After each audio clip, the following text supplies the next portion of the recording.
ಮೈಸೂರು ಮಹಾರಾಜರು ಭಾರತೀಯ ಸಂಸ್ಕೃತಿಯ ಮಹತ್ವಪೂರ್ಣ ಭಾಗವಾಗಿದ್ದಾರೆ. ವಿಶೇಷವಾಗಿ ಒಡೆಯರ್ ವಂಶದ ಶಾಸಕರು ಕೇವಲ ರಾಜಕೀಯ ನಾಯಕರಷ್ಟೇ ಅಲ್ಲ, ಆದರೆ ಸಂಸ್ಕೃತಿಯ ರಕ್ಷಕರೂ ಆಗಿದ್ದರು. ಇವರು ಭಾರತೀಯ ಕಲೆಗೆ, ಸಂಗೀತಕ್ಕೆ, ನೃತ್ಯಕ್ಕೆ ಮತ್ತು ಸಾಹಿತ್ಯಕ್ಕೆ ಹೆಜ್ಜೆ ಹೆಜ್ಜೆಯಾಗಿ ಬೆಂಬಲ ನೀಡಿದ್ದಾರೆ. ಚಾಮರಾಜ ಒಡೆಯರ್ ಮತ್ತು ಕೃಷ್ಣರಾಜ ಒಡೆಯರ್ ಹೀರೋಗಳಾಗಿ ಪರಿಗಣಿಸಲ್ಪಟ್ಟರು. ವಿಶೇಷವಾಗಿ ಕೃಷ್ಣರಾಜ ಒಡೆಯರ್ ನಾಲ್ಕನೆಯವರು, ರಾಜರ ರಾಜ ಎಂದು ಕರೆಯಲ್ಪಟ್ಟರು.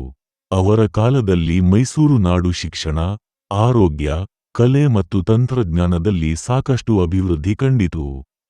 ಅವರು ವಿಶ್ವವಿಖ್ಯಾತ ಮೈಸೂರು ವಿಶ್ವವಿದ್ಯಾನಿಲಯವನ್ನು ಸ್ಥಾಪಿಸಿ ವಿದ್ಯಾಭಿವೃದ್ಧಿಗೆ ದಾರಿ ಹಾಕಿದರು. ಮೈಸೂರಿನ ದಸರಾ ಉತ್ಸವ ಭಾರತದ ಶ್ರೇಷ್ಠ ಸಾಂಸ್ಕೃತಿಕ ಹಬ್ಬಗಳಲ್ಲಿ ಒಂದು. ಇದು ಶಕ್ತಿ, ಧರ್ಮ ಮತ್ತು ವಿಜಯದ ಸಂಕೇತವಾಗಿ ಆಚರಿಸಲಾಗುತ್ತದೆ.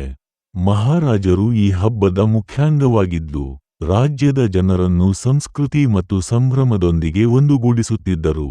ಈಗಲೂ ಕೂಡ ಮಹಾರಾಜರ ಕೊಡುಗೆಗಳು ಮೈಸೂರು ಸಂಸ್ಕೃತಿಯ ಮೂಲಸ್ತಂಭಗಳಾಗಿ ಉಳಿದಿವೆ.